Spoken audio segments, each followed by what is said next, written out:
So this video today is about how to actually use your competitors'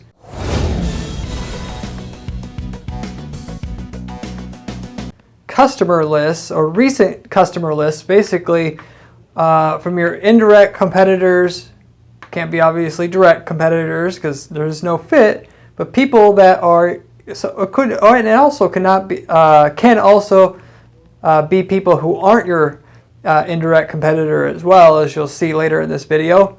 How to use their customer list to your advantage with PPC to actually make you quite a bit of money, or more money than you're making now with your current PPC campaigns and program that you have in your business right now. And so anyway, I am going to give you a great money-making strategy here that almost nobody talks about or has heard of. That it is a little bit old school, but for the purposes of PPC, virtually nobody does it. One of my specialties is I like to take old school stuff that has worked through direct mail or other ways and bring it up to and apply that same stuff to PPC. Make really great returns. And for the most part, because people aren't even, there's so much to do with PPC as is, they're overwhelmed, their heart, and then therefore not really even doing the minimum of really what they're supposed to do. When you start talking about marketing to, offers just to your past customers, or in this case, people that are other people's customers, which you can do through their email lists or their phone number lists, you could actually sell a lot more, and explicitly through being able to identify the people that are your customers who are most often somebody else's customers, and therefore you can offer what you offer to somebody else's customers because you already know through your data and statistics that you have, which you can easily get access to, and I'll explain how to do that on this video, that you can find out whose list is going to be profitable for you to have PPC ads later show up for those people, and how to get the lists from them, and how it all ties in together and works here. So, and people actually, and as far as the old school, bringing that up, this is actually something that people have been doing with direct mail for a long time.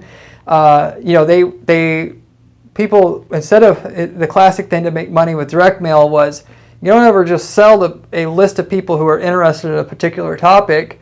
You find somebody else who has already sold something in your category to that customer that isn't your direct competitor, and then you lease that customer list from that person so that you can advertise to it now. Because if they were willing to pay money for the item A, they're way more likely to obviously pay for item B, or so is the thought. And if it doesn't, you test it out, and if it doesn't work, it doesn't work. If it does work, then every time somebody else, that other person from company A gets a customer, now you have an opportunity, let's say 5% of the time, 1 to 5% of the time, which are realistic numbers that you can sell to that particular person as well, depending on the price of the product and the goods and services of whatever you're selling, and how tight of a fit it is, and what the affinity is, or statistical likelihood that,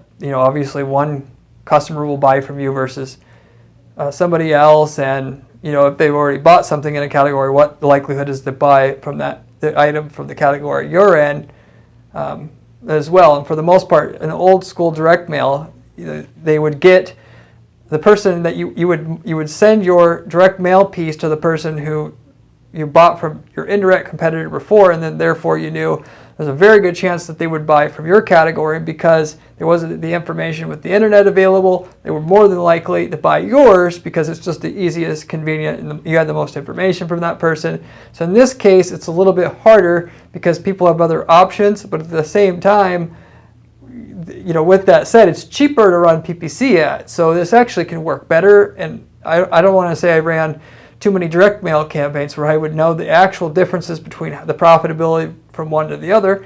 All I know is that this method works the way it is with PPC, as I've tried this with quite a few different variations of this as well. But I'll explain what it is, how it works, and how to keep it.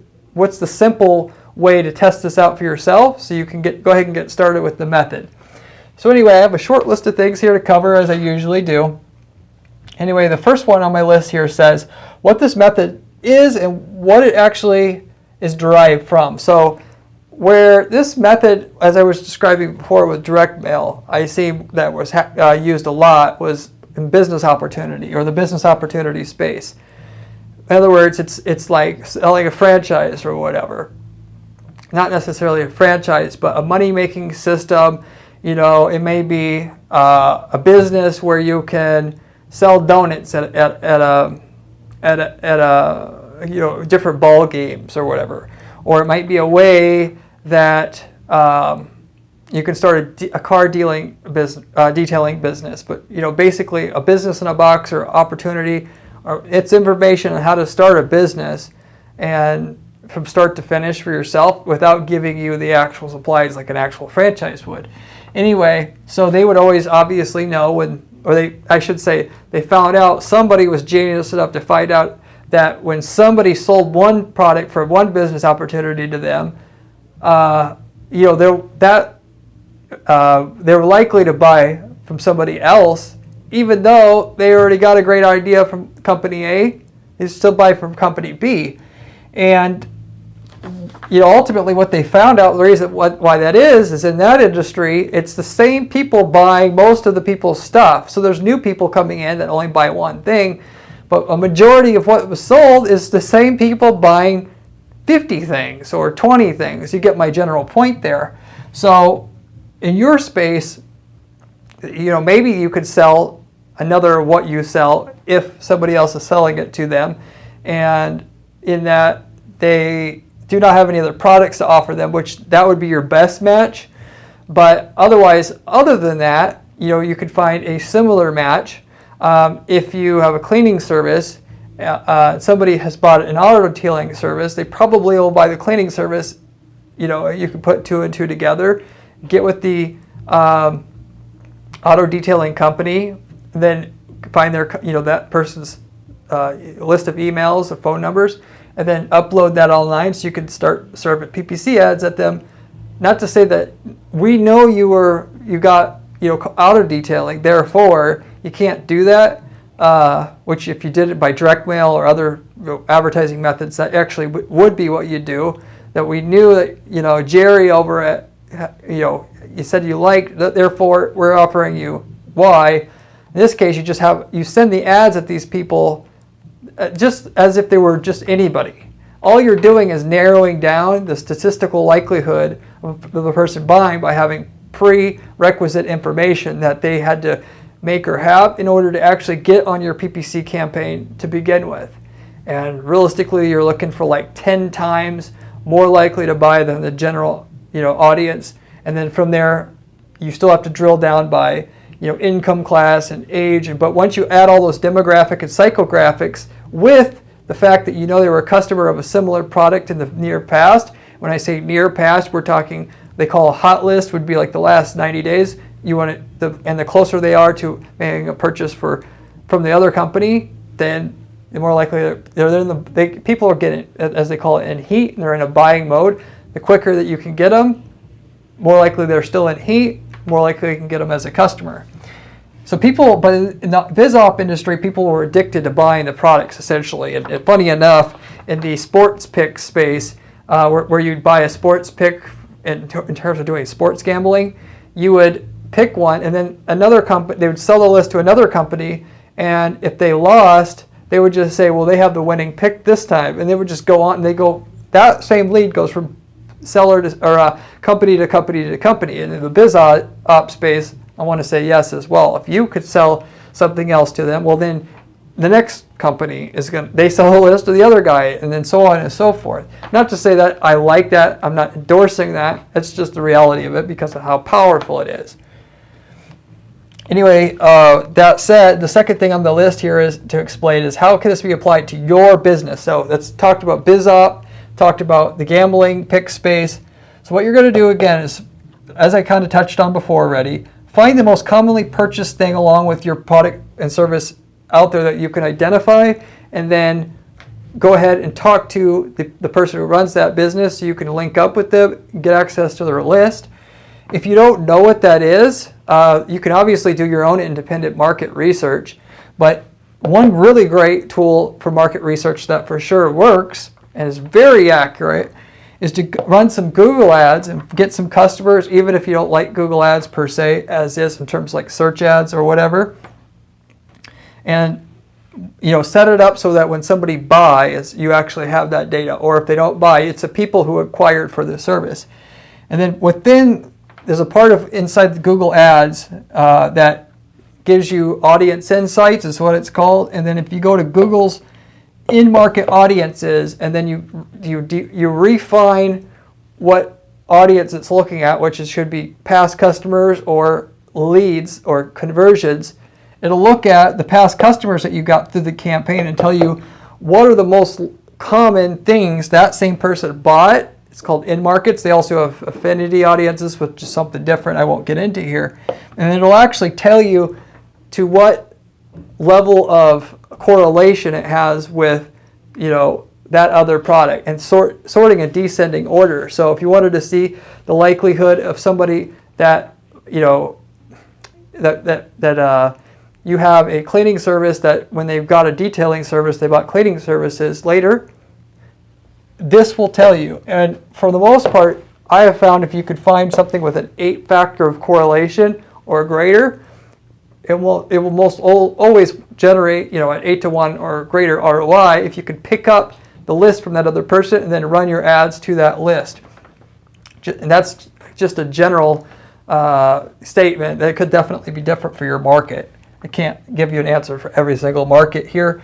But even if you don't get the return you want right away and run your ads, you could just reduce the cost per click you're willing to pay, which is really easy to do, and then you have your 8-to-1 return. So it's just a matter of how much volume you're going to get, not if you're going to get the return, as long as you have something that's probably got an 8-to-1 or 8 times or greater correlation factor with what your business is and what you sell, as I just described. For a travel company, another element there that you could do, by the way, like if they booked a hotel, well, if you rent out kayaks in that exact general vicinity of where you're at, that customer list from the hotel is gold. So it can definitely be like geographically tied together, and then so you get the general idea of how you can do this. You can do market research. You can run ads on Google. You can identify. You could just geographically target, like as I was describing, knowing that it's more than just targeting people in that general area. You could target everybody in a general area if you rent kayaks out to everybody that's in the area. But obviously, if you know that person's actually booked a hotel, that person's on vacation, so therefore they're much more likely to buy something, and now that they're going there for sure. So you get the general idea. Anyway, moving on. So how do you actually put this to use to start making money? It's a golden question. So it's pretty simple at this point now that I described what I described to you already. You will negotiate with the list holder what they need. If you're dealing with the hotel and you're trying to partner up with them, like in my last example, you got to find out if you usually will pay per record, or you'll have to share the profit, usually half the profit that you're able to generate. And then, profit, you'll have to obviously figure out how to generate that. It's a little bit more difficult, but generally speaking, they'll pick one or the other because it's free money to them. With some circumstances that you aren't going to, use their name in the advertising to those people, if you will. Some people don't care about that. Some people you'll pay more, and you can do that too. Then you're going to upload your list to Facebook and AdRoll. Usually both. I recommend both. In terms of, you need their email list, your email address, I should say. If it's B2B, you want their business email, not just their personal for the most part, or their cell phone numbers. And you can do email or cell phone numbers. Either will work, and you upload your list as a custom audience, as they call it, in AdRoll, which will get you on all the display network, which you can normally get on with Google, but Google does not allow that to target on the display network a certain email list. And the Facebook, it's the same thing. You upload your email list. Now, Facebook will accept phone numbers. AdRoll, I believe they still only take an email address up to the current today's date. I saw some information about them starting to offer. You can do phone numbers, but I'm not for sure if that's quite out yet or not. So anyway, just throw a caveat in there. Maybe they do, maybe they don't. So most of the time, if you want to go for the email list, but then that's pretty much it. And then you have to have an offer to attract that specific type of buyer, which bar none, if you're going to do this, a limited time discount or extra offer is necessary in order to make the campaign work. So essentially, going back to the kayak example, you could say for vacation goers, we offer 1 week rental for the price of 2 days, but we're only offering it in July, which you already know they're going to be there in July, so you can use their information. That I know that gets a little too targeted, i.e. creepy, but you can obviously see the different opportunities there for you. But the thing is, you have to build urgency and scarcity in what you do in marketing, so that when the person sees your banner ad later on, they know why they're seeing it, which they don't know why, like as in you got them their purchase list from the other company, but why is it relevant to me? I know for sure. And why is it relevant to me right now? It's relevant to me right now because if I don't get it by the end of the month, basically, which going back to my previous example, that wasn't a very good one in that you'd want to say, if you're in July, it's only good for July. And so you could, 1 week for the price of 2 days for vacation goers, for any time in the next year, but this offer itself is only good for this month, which gives people a reason to act now, as they'll think, well, maybe I will be able to find this ad anymore or the landing page anymore, because you want a custom landing page to indicate to the user that they may not even be able to find it easy. So, might as well just do it right now. And then so that's what you want. You can offer a free extra if that you're offering that month. You can offer a discount like 10% off. There's different variants there, but there should be a specific benefit that they know why they're going to do it right now, that they absolutely know that they want. And so that if they're going to do it, they don't procrastinate. And if you take payment later, that really amplifies your ability to get them to act, because if anything, they don't do it and they are going to buy it, it's because they don't have money right then and there, or the credit card at the moment. You can take their payment later or when they arrive, that kind of thing. So there's some different variants you could go with there. But that in general, and as a last note about the offer, as you maybe have seen on my previous videos, or if not, the offer itself on the landing page, you always want not only a time reference, but you have to have a good reason, so people believe that it really is only limited to a certain time. Even though it may or may not be. This is just psychological stuff that works. It's good July only. So instead of saying, in other words, this month only, you want to say July only. So people, when it's in July, people know, oh crap, it really sticks for them. If you say this month, well, they may say, well, that was probably there for.